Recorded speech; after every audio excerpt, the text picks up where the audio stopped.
anybody can guess how hard it would be to actually get a fan sub?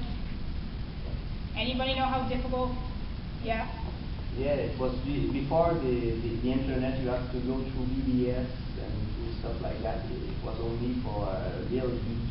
Yeah, definitely. And anime conventions back then, half the time they were used to get fan subs. I've heard stories of people who would drag their VHS players, and they would drag as many tapes as they could and link up all their VHS recorders just so they could get a fan sub. And they would hope to God their VHS player would not be on the end of that whole daisy chain, because the one at the end would have the worst quality VHS tapes out of the whole bunch. So back then in the 80s, the internet didn't exist to the public.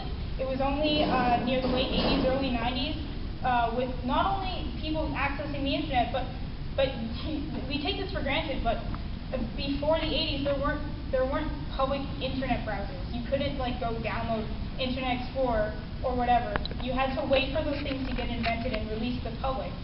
So, and not only that, but in the 90s, I'm sure some of you remember, but you couldn't watch, or you couldn't go on the internet for as long as you wanted to. You bought hours. You would pay for 10, 12, 40 hours, and once those hours were done, you couldn't really go on the internet. So, and not only that, but the internet speeds, they weren't fast enough. They weren't fast enough to download anime. So you couldn't really torrent anime. You couldn't really watch anime on like YouTube or whatever. Basically, if you were on the internet looking for anime, it was talking to people, asking them, hey, can I meet up? I need to copy your fan sub. Can we go to this convention, and can you bring all your fan sub tapes so we can copy them? Because there wasn't enough speed. The most you could do was maybe download like tiny little meaties of songs or something. And a little picture, you'll be lucky if you get some pictures. Yeah, definitely. It would take so long to do all of that stuff. So, at the turn of the millennia, in the 2000s, CDRs were starting to be used for the first time to put fan subs onto new formats. So this meant that you could keep your quality of your video. If you made a copy of the video on your CDR, the quality wouldn't degrade, unlike VHS tapes. And with the advent of peer-to-peer programs like Napster and BitTorrent, along with high-speed internet, it meant that more people could download anime. So that also meant that distribution was easier. Fansubbing was normally limited to your area. You couldn't, unless you were traveling to different places all over the country, you could really only get access to the fan subs in your area. But high-speed internet meant that you could upload a fan sub to your torrent, and people in places like Russia and Brazil could download your fan subs and watch it without having to say, hey, I have a VHS tape. If I send it to you, will you copy it for me? And hope to God that they get your VHS tape and they would send it back to you. So it was a totally different time. Fan subs were accessible to way more people. And so I'm going to talk a bit about more the distribution methods, downloading methods, that sort of thing. So, because of the advent of PVRs and HD content, quality of fan subs rose significantly. As the popularity of the internet grew, fan subbing began to change. It was no longer required to buy the media from Japan. All you had to do was download a copy of the show that somebody had recorded off Japanese TV and put on the internet, and then all you had to do was download it, put the subtitles, translate it, and then put it back again on the internet, and people could download it.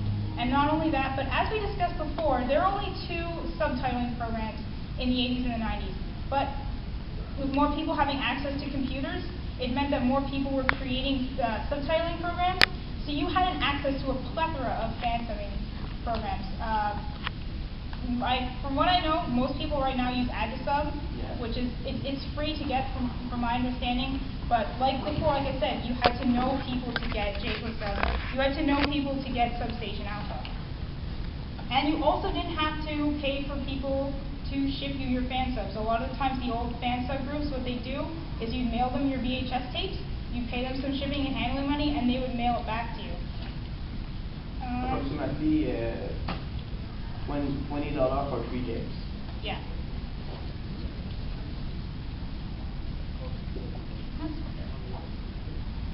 Okay. And these programs were far more sophisticated than Substation Alpha and JPOSub. They were including new things like karaoke effects, in-text, translator notes. You could put those pop-down translator notes into your fan subs now. So that meant that you didn't have to be a super duper expert in Japanese, or you didn't have to localize your fan subs like before. It was very popular in the 90s to localize Japanese concepts, or to include liner notes with your VHS tapes. But now all you had to do was just pop it on screen. You could refer to an one-song and then like put a big note about what an one-song was. And that's what people are doing nowadays.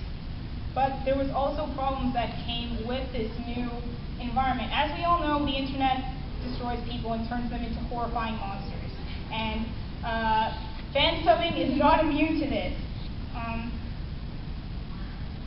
Fans were beginning to develop a toxic attitude and not buying shows. People were downloading it, they were putting it on their hard drive, it was super duper quality, and they're saying, you know what, I don't think I need to buy that $50 tape or that $50 DVD with only 4 episodes. You know, I have the whole series on my computer. Why should I buy it? That's so stupid. I'm not.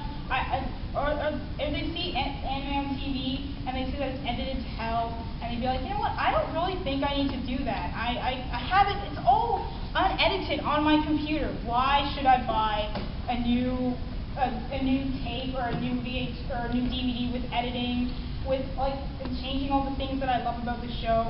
No, I'm not going to do that. I'm just going to keep it on my computer. And not only that, but fansubbers, their attitude was starting to change towards fansubbing as well.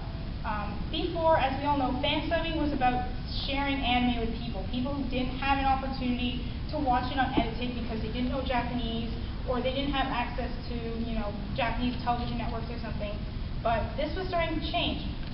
One of the things I mentioned earlier is that fansubbers would stop distribution of their fan subs once it was licensed. But, nowadays, fansubbers aren't doing that. One Piece, that beautiful little opening clip I showed you with the people rapping and stuff like that,